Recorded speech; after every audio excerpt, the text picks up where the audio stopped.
साथियों, हमारा देश भारत अपने आप में अद्भुत और अविश्वसनीय गाथाओं को समेटे हुए है, जिनका वृतांत हमें हमारे गौरवमय इतिहास से रूबरू करवाता है। हम आपको हमारे पौराणिक इतिहास से जुड़ी ऐसी ही एक गाथा बताएं, उससे पहले हमारे YouTube channel the incredible Hindu में आपका स्वागत है।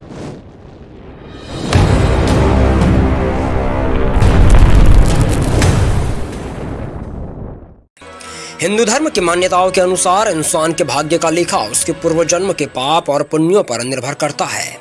कहा जाता है कि अच्छे कर्म से ही हमें अच्छा भविष्य और अच्छा जीवन मिल सकता है।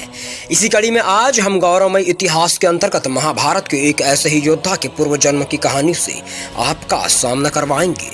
आज हम महाभारत के एक महान योद्धा सूर्यपुत्र कर्ण के पिछले जन्म के बारे में आप तक जानकारी पहुंचाएंगे। आपको बता दें कि महाभारत काल में कर्ण दिव्य कवच और कुंडल के साथ जन्मे थे, जो कि अभेद्य थे। ऐसा माना जाता है कि जब तक कर्ण के पास उनका कवच रहता उन्हें हरा पाना नामुमकिन था। खैर, इस विषय पर हम कभी बात करेंगे कि कर्ण के कवच का आखिर क्या हुआ। उससे पहले महाभारत काल के इस महान योद्धा के पूर्व जन्म की कहानी आपको बता देती है। मान्यताओं अनुसार त्रेता युग में दंबोद भवा नामक एक शक्तिशाली राक्षस था, जिसने भगवान सूर्य की कठोर तपस्या कर उन्हें प्रसन्न किया था।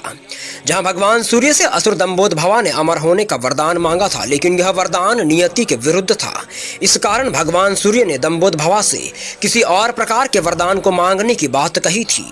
तब असुर दंबोद भवा ने भगवान सूर्य से अमरता के बराबर ही वरदान मांग लिया, जिसके अनुसार उसने भगवान सूर्य से वरदान मांगा कि उसे शक्तिशाली 1000 कवच दिए जाए, साथ ही उसके कवच को वही काट सके जिसने 1000 वर्षों तक तपस्या की हो, और जैसे ही उसका एक कवच कटे उसी क्षण कवच काटने वाले की मृत्यु हो जाए।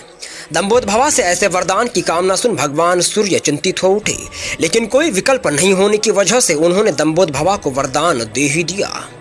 जहां अमरता के तुल्य वरदान पाकर असुर दंबोद भवा शक्तिशाली हो गया और अपनी शक्ति का गलत उपयोग करते हुए चारों ओर हाहाकार मचा डाली। वहीं दूसरी ओर आपको बता दें कि दक्ष प्रजापति ने अपनी पुत्री मूर्ति का विवाह ब्रह्मा जी के मानस पुत्र धर्म से किया था।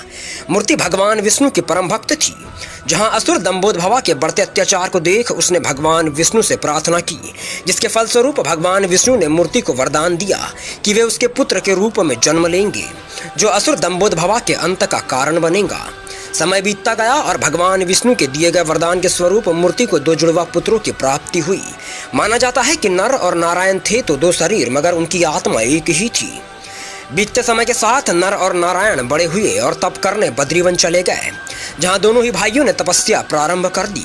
वहीं दंबोद भवा, जो कि 1000 कवच होने की वजह से सहस्त्र कवच नाम से जाना जाने लगा था, उसका आतंक लगातार बढ़ता जा रहा था, जिसके चलते उसने बद्रीवन के आसपास अपना आतंक मचाना शुरू कर दिया। बीतते समय के साथ वह क्षण भी आया जब सहस्त्र कवच का सामना नर और नारायण से हुआ, जहां पहली बार सहस्त्र कवच को किसी प्राणी मात्र से भय की अभिकल्पना हुई थी, जिसके बाद नर और सहस्त्र कवच का युद्ध आरंभ हो गया।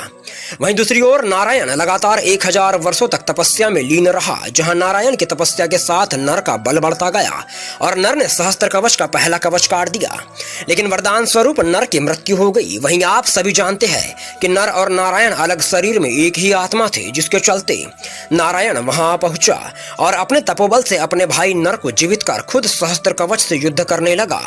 उधर नर लगातार तपस्या में लीन हो गया, जिसके चलते फिर नारायण ने सहस्त्र कवच का एक और कवच काट दिया और यही क्रम लगातार चलता रहा, जहां समय के साथ नर और नारायण ने सहस्त्र कवच के 999 कवच काट डाले।